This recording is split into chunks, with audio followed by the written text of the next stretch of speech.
This is Miriam Raftery with the East County Magazine radio show on KNSJ 89.1 FM Descanso. And today, my very special guest is State Senator Brian Jones. He has served in the state legislature for the last 12 years, first in the Assembly, where he served as the Republican caucus chair, and now in the state Senate. He has a degree in business administration from San Diego State. He's worked as a government relations consultant and a church broker. He's also a former Santee city councilman and resident of Santee, along with his wife and their 3 children. Now he's running for re-election. So we are here today to talk about his accomplishments in office and his goals if re-elected. Brian, welcome to the show. Thank you, Miriam. I appreciate that. And I guess I should ask before, are we on the radio or are we on well, it's taped, so it'll be run probably on Monday's show. And then what we'll do is we put the Zoom podcast up on our site as well. So you'll have a big audience there both ways. All right. Fantastic. Yeah. This COVID, kind of changed the way we all do business a little bit, but it works. So why don't you start, Senator, if you could, by telling us what you consider your most significant accomplishments in the state legislature?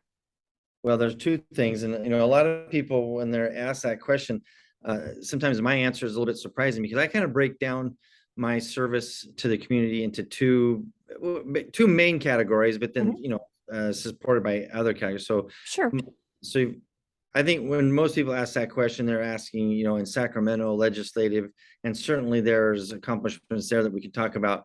But the thing I'm most proud about and that I kind of drive with my staff is what we're doing every day in the district office.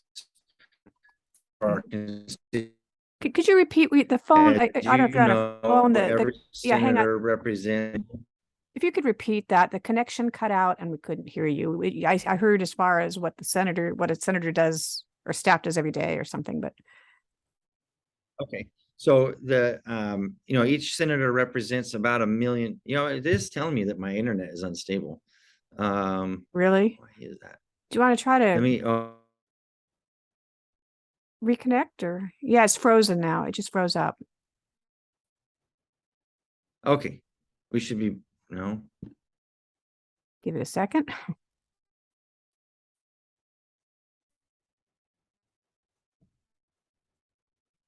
Yeah, I'm seeing a message that your bandwidth is low. Maybe we should try it again or start it over so this isn't all. I can edit the audio tape, but not the video very easily. Okay, let's try this. What is going on with this, Miriam? I don't know. Hang on. I can hear you now, but hello? Just say something. Let me hear if it sounds okay. Huh. Yeah, it's still saying bandwidth low. So we don't have it cutting in and out. Do you want to either try to reconnect or now I can send you a new link, or we could reschedule it when you'll be someplace with faster, better internet, whichever you prefer. Brian, I can't hear you. If you want to call me, my phone is 619-698-7617. It's completely frozen. I'm going to send you a new Zoom link, and we'll hoping that'll work. And if it doesn't, we'll have to reschedule. So I'm going to end this one, and we'll try again. Brian, are you still there? Yeah. Okay. I think we're back. I think I have a better network now. Okay, this works. I'll see if maybe my smart intern can figure out how to edit video for me, but at least sorry, it was on my end. It was joining the wrong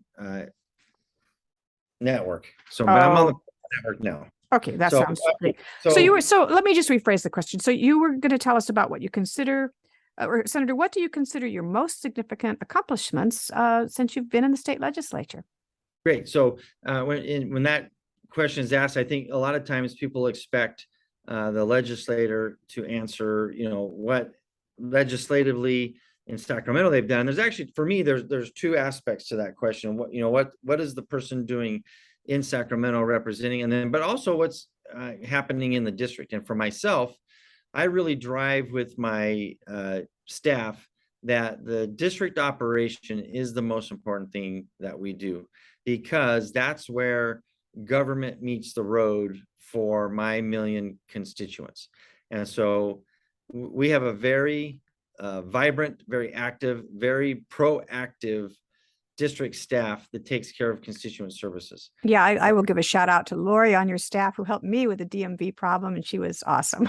Exactly. So to that point, you know, any 3 or 4 letter state agency, DMV, CARB, DOJ, EDD, any of those, the DCA, the Department of Consumer Affairs, which oversees all the licensing professions, Department of Real Estate, all of those departments work for the taxpayers. That's what they're there for, to provide some kind of service to the taxpayer. And sometimes that communication breaks down. So for example, during the pandemic, when the government shut down the businesses and people couldn't go to work and their businesses couldn't open, one of the things that government needed to do was make that right. And one of the ways that government makes that right is through the Unemployment Insurance Fund, through the EDD, Employment Development Department. Well, immediately after the pandemic shutdown, EDD was not answering their phone. You couldn't get there to respond to an email, and their website wasn't working.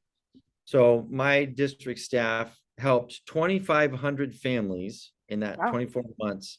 They couldn't get their unemployment insurance. And Miriam, some of these families, the state owed them back pay of $20,000. My God, that's a lot. That can mean the difference between, you know, losing your house or having your car repossessed or something. So that's important. Those are both accurate examples of what was about to happen. So we had several people say, I was about ready to pack up my apartment and just move out of state because I had nowhere else to go. And then they finally were able to, they finally learned somehow that they could call their state legislator and we can make things happen for them. Good for you.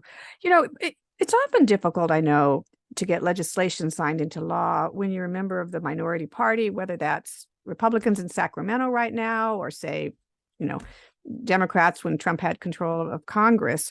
But you somehow managed to get quite a few of your bills enacted and signed into law. So I wanted to give you a chance to share a few of the most significant ones that, you know, that have been enacted.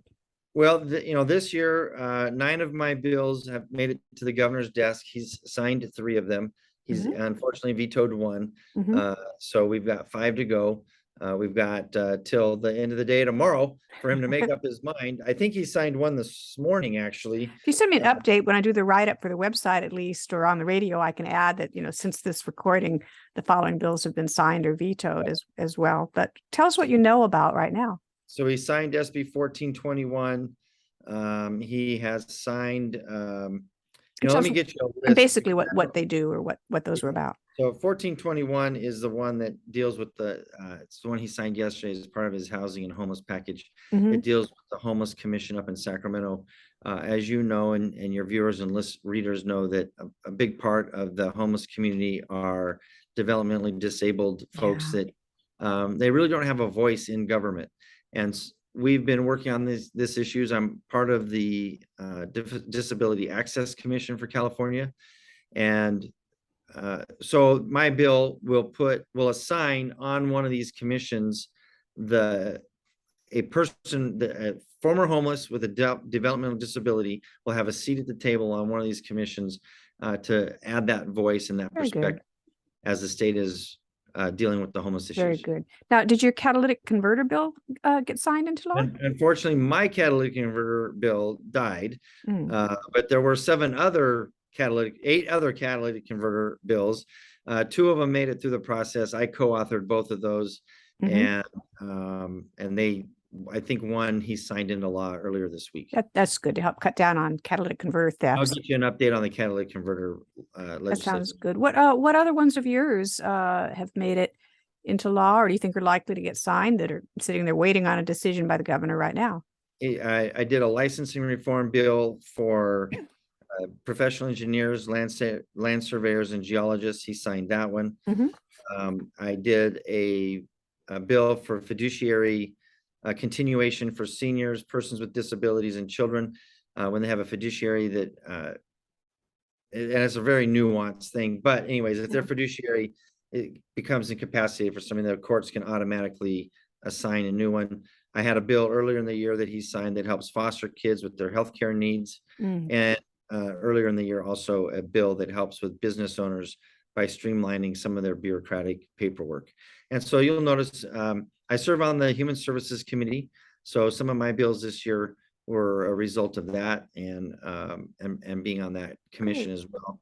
And Very then a good. lot of stuff is small business oriented. Super. Your opponent is Joseph Roca, and he has been critical of your stances on a couple of issues, Brian. I want to give you a chance to just respond. Sure. One of them is climate change. In the past, you voiced skepticism over climate change, and recently you voted against the California Climate Crisis Act. I wonder if you could clarify whether your views on climate change have evolved at all as there's more information coming out, and what, if anything, would you support to reduce the greenhouse gas emissions? And we want to address the bill specifically and what your issues were with it. That would be great too.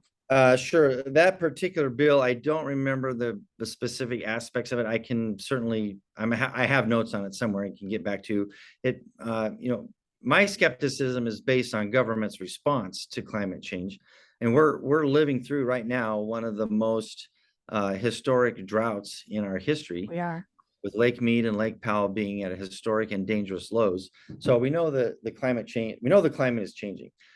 This year, in response to that, look, I'm looking at legislation that actually solves problems and doesn't necessarily give government more unchecked power. That's really my concern on my skepticism with the climate change stuff. So, for example, this year I was the only Republican in the Senate to vote for SB 54, which was the plastic pollutions bill. Was championed by Senator Allen from LA. Yeah. And I've toured. I've traveled around the world. I've been in the oceans. I've seen the plastic pollution that's ending up in the oceans, and we need to start doing something about that. We needed to start doing something about it a long time ago. So that is one idea this year, a big idea, Miriam, actually, that I looked at and said, I can get behind this and champion this with Senator Allen. And I was the only Republican that voted for it. Yeah. So it's nice I think people like sometimes to see people, elected officials, looking at the idea and not just whether it came from somebody with a D or an R after their name. There's been so much of that partisan divide and on so many things.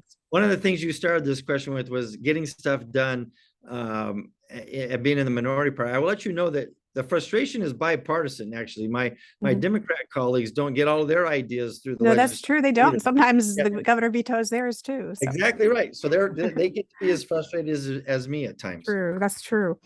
The other big difference in views, I guess, that your opponent has talked about quite a bit is reproductive rights, which is an issue. It's become a lot more significant, I think, for a lot of women nationwide since the Supreme Court voted to overturn Roe versus Wade and basically allowed states to restrict or ban abortion access. Mr. Roca is pro-choice. Brian, you have a 100% rating from pro-life groups, 0% from Planned Parenthood, and have recently voted against bills that would protect or expand abortion access for women in California or those coming maybe from other states now to try to get them. So I wanted to ask what you would say to women who might be facing, unwanted pregnancies or concerned about women or girls who might be rape victims, incest victims, or have pregnancies that put their lives or their health in danger. Are there any circumstances, where you would support a woman's ability to access abortion? Well, Miriam, as you know, I've always been open about my pro-life position, and I'm not suddenly going to change that just because the politics of that issue have changed nationwide. And I think here in California, the women and young women that you just mentioned, really in California, the bottom line is, Miriam, the governor and the Democrats in charge in Sacramento, they can't run on their track record this year. We've got soaring inflation. We've got out of control crime on the rise in California, homelessness, and our education system is failing in California. So this is going to be a distraction, I think, in California that the governor has to put out there as a major platform for himself to try to get their base to turn out, because he can't run on his record. and his colleagues can't run on their record. And I've always been clear on my position on this. The good news about this year, the governor and the attorney general have both already said that the U.S. Supreme Court ruling makes no difference in California, that abortion rights in California are protected. They're going to continue to be protected. And in addition to that, voters this year actually get to go to the polls and say for themselves on what their stance is on the life issue. There's a constitutional amendment that could take it ultimately out of the hands even of the legislature. That is correct. Let me just a moment. So I think that let me call back. Okay, sorry about that. Yeah, so no problem. And I think that that's where we're at on that issue. And okay, I'm focused on fixing California and what's wrong with California. That was my next question. Your website says you're running to fix California and keep Californians safe, or running for re-election, I should say. I wondered if you could specifically address your ideas for reducing crime, especially keeping sex offenders from being placed in East County. We've seen that happen sometimes without even notice in Lakeside, and to try to also with the worst of the worst, the sexually violent predators, those with that designation, how to prevent a disproportionate share from being placed in East County. And I know you had a bill that didn't make it through on that, but are there any other ideas for addressing that might, have a chance to make it through? Well, Miriam, first of all, I have to compliment you and your team on those issues, because you guys have been doing a great job of covering it, but also I think more importantly, not just covering it, but being responsive to the public and the private citizens that it affects the most. You've really shown a compassion towards those people, and I appreciate that. I think nobody wants someone who's done that to be living next door to them. The problem is what do you do with them? I guess you think that would be common sense, and that would be okay. Let's check the box on this, solve it, and move on. But as you watched with my bill this year, trying to move it through the legislature, that would have actually made some legitimate positive reforms, especially in the sexually violent predator aspect of it. And as I recall, I think what it would have done was said you can't put more than a certain percentage of them in any one supervisor's district. So if they're going to let them out, they'd have to at least be evenly distributed among, so that everybody gets some of them. Yes, that was part of the original concept, and then we kind of amended it a little bit to two things that I think it did. Four things, but the two things I think were most impactful was, number one, it required the governor's administration to be accountable to where these sexually violent predators end up. Currently, the way the situation works, the director of state hospitals, once these sexually violent predators are released to Liberty Healthcare, they no longer pay attention to where they're going. So my bill would have required that the director of state hospitals sign off on the placement. That way, we know that the governor knows where they are. Now, he may not know personally, but at least his director would know. And the second thing it would do, would require the state to first find a place on state property that would be more appropriate for them to be housed. So I know Diane Jacob used to say that. Can they put them on trailers at the state prison sites or something? I guess governors did it. Deukmejian did it. Wilson did it, and Schwarzenegger did it. So it's been done. There's precedent. We could do it again. Yeah. Okay. I will keep fighting for that issue for my constituents, and really, Miriam, all of San Diego County. Yeah. I would say people statewide, really, because I'm sure we're not the only county that has the issue. There's an issue that I haven't seen talked about, but it should be of concern, and that is that the El Capitan Dam in Lakeside, which is in your district, has been rated by the state in the worst, most dangerous condition.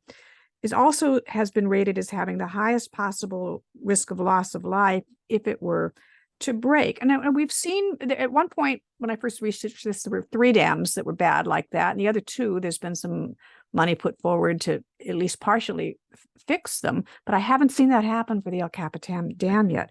Is there any effort being made to bring funds to the district, maybe ask the feds for some of that infrastructure money or whatever, but to make this safe, especially now that we're hearing the latest predictions of climate change, if they turn out to be true, or that we're going to see the next phase here could be more and worse storms in California. So while they always said, "Oh, we don't really think it's ever going to fill and break," the Well, consequences if it does are devastating. You've got the new stadium in the path right. of this thing. Well, not just this. I mean, there's a lot between El Cap and the stadium. Well, yeah, I mean the El Mounting Valley and you name it. Yeah.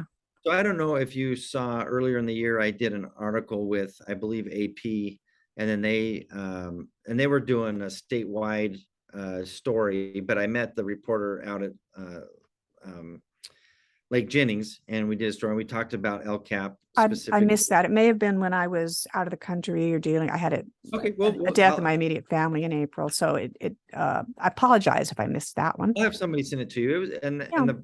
I don't remember unfortunately, I don't remember the reporter's name, but he did a really good job. And Mhm. you brought up El Cap, and we talked about El Cap. We also talked about Lake Morena and Mhm. Loveland and Barrett. Mhm. And really, there's some precedent here in San Diego that the San Diego County Water Authority has done a great job with their reservoirs. El Cap, belongs to the city of San Diego, Mhm. and you kind of hit the nail on the head. If it was at full capacity, it would be, and that's the problem is now they're having to keep it under 50% capacity. We're in the middle of a drought. We need We need the water storage too. Yeah. we need to retrofit these reservoirs so we can get them back to full capacity. Yeah, and I I'll mean, tell and it's actually very near an active earthquake fault. I looked through historical Right. documents, and you once had an Indian village there, and the homes were flattened by an earthquake. So it's possible. Right. So that is one of the things that's on kind of my long-term perspective is advocating for this water infrastructure, working with the County Water Authority because they have done a good job. They raised San Vicente. I think that tripled the volume I don't remember the exact number, but I thought it Yeah, tripled it was the volume.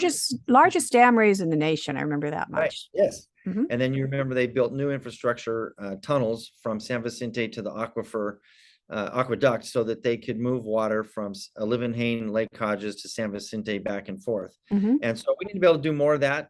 And we need to retrofit these reservoirs so that we can increase our capacity here in San Diego County and continue doing a good job for Mhm. our constituents here. Yeah, and hopefully also make them safer.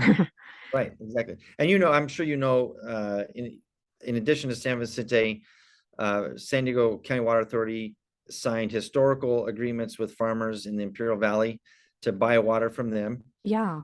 without fallowing their land, and then also relined the American Canal so that we were losing a lot of water through seepage there, and the San Diego County Water Authority has fixed that. So San Diego's done a great job on the waterfront. We need to do. They've got the pure water thing now too, where they're doing the water recycling. So they're kind of doing. And I don't know if I you've don't been want to out- say everything they can, but an awful lot more than They're many doing- other places. Right. And I don't know if you've been out to Santee Lakes in the last couple of months, but they're in full construction mode out there. They're moving dirt and Oh, what are they building? the pure water. Oh, the pure water. Okay. yeah. Okay. Yeah. I've had Mike, one of our reporters, who's been out covering that, but I haven't personally been out there in a while. They're moving full speed ahead. Very good. Senator, what else would you like our audience to know that I haven't specifically asked you about here? Well, let's see, we covered constituent services in the district. We covered being able to get legislation done in Sacramento from the minority party. Mhm. I think, one of the things we talked briefly about me being with the governor yesterday in San Francisco. And I think Yeah, what was for that all about? That was your listeners and your viewers is, I'm doing my very best, even as a Republican in the minority party, to reach across the aisle Mhm. and be as effective as I can and work in a bipartisan manner so that I can give the best representation that I can to my constituents in San Diego County. So the governor signed 2 housing bills yesterday in a public press conference. What will they do? They are both I'll have to get you the details on this because they kind of are. One is SB 6 Mhm. by Caballero and one is AB 2011 by Assemblymember Buffy Wicks. They both deal with housing and rezoning commercial property and allowing for more houses to be built in commercial zones and areas that were previously underutilized and have because of online purchasing and the change in retail Yeah, habits. good idea. We want to get as much housing units built in California as possible. And this was historic. I was the only Republican at the press conference with 10 to 15 of my Democrat colleagues. Mhm. And, we're moving the ball in the right direction. And it takes both Democrats and Republicans working together. And as the caucus chair for the Senate Republicans, it's my job to find ways that we can work with the governor and the majority party to Mhm. do positive things for all of Californians. And that's what I will continue to work on. Very good. Um, let's talk a little bit more about homelessness too, which when we ask the public, they're regularly naming that as one of their biggest concerns. I know you've had a measure or two that you've introduced at the state level to address that, and I'm wondering if you could tell us briefly about the bill you've introduced and beyond, the issue of sort of cleaning up the streets and limiting where where camps can be to keep the public safe. I wanted to also ask about your feelings on what should be done to get help for homeless folks, that are in need and or prevent them from becoming homeless to begin with, which it sounds like maybe more housing may help with, but if it's affordable. But Miriam, I don't know if you've recently talked to a mom or a dad or a sister, brother of somebody who's homeless. yeah, And one of their frustrations, the number one frustration I hear from people in that situation is we've run out of options and the government won't help us. And then they follow that up with my brother or my son needs to be compelled to get help. As long as we let them do whatever, they're not in a mindset to be yeah. able to make rational decisions for themselves. So the And governor, it sounds like the governor was his care court idea that I guess just got pushed through, it'll roll out next year, would allow local jurisdictions to compel somebody to go into, especially for mental health services. yeah, exactly. So that's where I was going on this. Yeah. In homelessness, the biggest part of homelessness right now, Miriam, are certainly there's people that are down on their luck and Right. run into some financial difficulties. That's certainly part of the homeless community. But right now in San Diego County, especially, there's many resources available for people that want that know where they are, how they got there, and they know they need help to get out. And San Diego is doing a great job through the county, through the nonprofits that are available for that, doing that. But a lot of people right now are in a mental health state, either because of drug addiction or mental illness, or some other mental capacity that they've been in this situation too long, and they're at a point in life where they're just not capable of making a rational decision for themselves. So I supported the care court. I think that's a step in the right. It's a small step, Miriam, Mm-hmm. but it's a step in the right direction. Mm-hmm. My bill that I introduced last year to prohibit homeless encampments near sensitive community areas like schools, Mm-hmm. parks, libraries, and daycare centers, that's a small step in the right direction. Yeah. We didn't get here overnight. I think we can get out of this jam faster than we got into it, but it's going to take all 120 of us in the legislature, plus the governor, working together to come up with as many good ideas. There's not one solution. And I Right. think what we've been locked into for the last 5 years of this debate is somebody wants one solution. Well, there There isn't isn't one. Yeah, exactly. There's We find a lot, even when we go out sometimes, and I've had my reporters lately talking to some of the homeless people, and I'm still learning things I'm surprised at. I was surprised to find, for example, that if a couple is homeless, but they don't have kids, sometimes the shelters won't take them, especially if they're unmarried or they're a gay couple, because a lot of the ones are either faith-based or you have to be priority is given to either single people or people that have children. And yet there's a lot of couples, even some that, lost everything in that fire a couple weeks ago in Santee. So yeah, it just seems like maybe more research into what are the things that are preventing people who aren't the addicts or whatever, but what are the things that are preventing somebody who maybe wants to get into a shelter and get help from being able to find that, I think what I'm starting to see with myself and my colleagues in the legislature is, many of us, when we get elected to the legislature, we have our own brilliant best idea, right? And Sure. or we have our own background that colors our perspective moving forward. Mm-hmm. And we've got, I think a lot of us realize we've gotten to the point to the ideas that we've had and the ideas that we need to have may or may not be the same thing. And we've got to set aside our backgrounds and histories a little bit and come and get in a room together and start talking about new ideas that will move us in a positive direction on this. And I think there's lots of opportunity, Miriam, for a bipartisan solution on this. I'm going to keep pushing it. The Republicans in the legislature introduced a package of bills earlier in the year called the ACT program, ACT, which was accountability, compassion, and treatment. I believe that those three things are a big part of helping people get themselves out of homelessness. But maybe there's two more letters that we haven't considered that need to be a part of the equation as well. So I'm not locked in. I'm not locked into just what we introduced. I'm open to what other, if all 119 of my colleagues came to the legislature in December, each with one good idea for dealing with homelessness, we could probably use all 120 ideas and make them. Yeah, it's a huge problem out there. Senator, I wanted to give you a chance to tell us what endorsements you have that you're most proud of, and also where can people find more information about you. And folks, if you tuned in late, we're speaking with Senator Brian Jones about his reelection campaign. Well, my website is electbrianjones.com. Pretty easy. It's been the same for the last 12 years. So electbrianjones.com. We're having some technical issues. I guess nowadays on our whatever's going on, you got to put www in front of it. I thought we had all gone past that, but www.electbrianjones.com. And look, my endorsements are, what I'm most proud about them is they're broad ranging. So I'm endorsed by many of our local elected officials, mayors, council members, water board members. I'm endorsed by NFIB, the National Federation of Independent Businesses, which is a small business organization. Advocates. East County Chamber, I saw that one come in. East County Chamber, I've got that one. Cal Fire, California Professional Firefighters, PORAC, the Police Officer Research Committee in Sacramento, San Diego Police Officers Association, El Cajon Police Officers Association, San Diego Deputy Sheriff's Association. So I've got law enforcement and firefighters, first responders that know that I'm working in a bipartisan manner in Sacramento to provide the very best pay and benefits for them, but then also to make sure that they're equipped and ready to handle the emergencies that show up in our communities.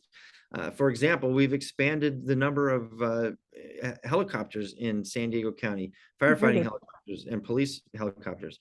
I co-authored a bill with Mike McGuire from, I think he's in the 3rd Senate District up on the North Coast in California, to expand the number of Cal Fire firefighters by 1,100. Wow. Unfortunately, that's back to the original question, being frustrated. That bill was held in committee, but he and I are going to continue working on it and getting it. They're definitely overworked. We've been seeing stories come out about high rate of PTSD now in the wildland firefighters, and suicides and things like that, because they're being asked to just go away for months at a time as the fires get bigger and worse. So good to see efforts to address that. And I think it's incumbent upon all of us to show our appreciation to all of our first responders, firefighters and police. And, police, especially over the last couple of years, have really come under a lot of pressure for national things that really aren't part of the California conversation when it comes with our post-certified police officers. Our police officers in California have the best training nationwide. And there's no comparison to the training our police officers get to what other states do. And we have the best, and we need to show them that we appreciate them. Very good. Well, Brian, I really want to take the time to thank you for joining us today on the East County Magazine radio show on KNSJ 89.1 FM Descanso. I'll let you have the last word today. Is there anything else that you want to add that we didn't ask you about? Miriam, thank you. As you and I have had a good working relationship for a while, even since the first time you got to go to a committee hearing with me in Sacramento and live a day in my life. Also sharing with a media related bill that was that was great. It died right in front of our eyes, and we were both very surprised that was going to happen. So you tried. You tried. I'm looking forward to representing the district, this San Diego County, for 4 more years in Sacramento, and doing the very best job that we've been doing and continue to do. So thank you for your attention and your help. I You're appreciate it. welcome. Well, we will have this interview posted on our website soon at eastcountymagazine.org, probably Monday or so. And we also have an interview with the other candidate in the race. So, Brian, I want to just thank you again for taking the time to join us today on the East County Magazine Show on KNSJ.